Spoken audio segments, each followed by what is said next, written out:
យើងមិនខ្លាចស្លាប់ទេមនុស្សយើងតាមមកតែស្លាប់យើងមិនដូចឯងទេមិនដឹងជាតោពណ៌អស់ប្រមាណដងទៅហើយទេហើយក្បាលក៏មិនដឹងជាលោកប្រមាណដងដែរប្រាប់តែខ្លួនឯងទៅយើងមិនខ្លាចស្លាប់ទេអីទេខ្ញុំទើបឯងប្រមាណដងហើយណាបើមិនជឿទេតាមចិត្តរបស់ឯងចុះចូលទៅសុំលៀមទៅទៅរុជីចាំមិនអត់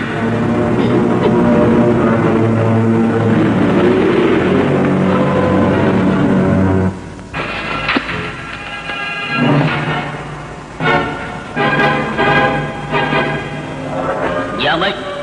ពួកឯងមិនស្គាល់យើងទេមើលយកច្បាស់ទៅថាយើងជានរណាលោកអាម៉ាពួកយើងស្គាល់លោកថាលោកជានរណាហើយតែលោកឡើងទៅអាម៉ាទេនេះជាបញ្ជារបស់លោកប្រោះហ្នឹងយ៉ាងម៉េចពួកឯងមិនស្គាល់យើងទេអឺណែ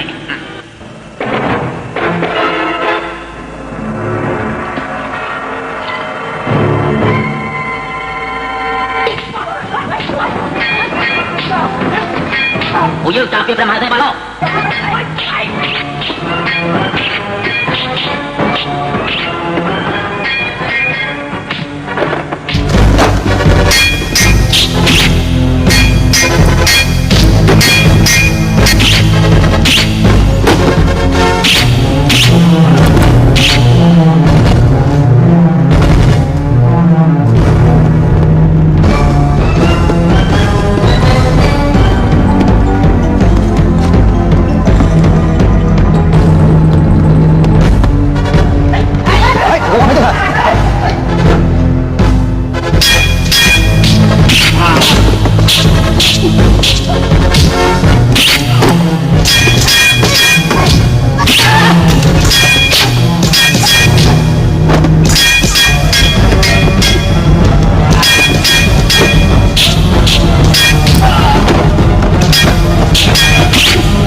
យើងក្រាបទូ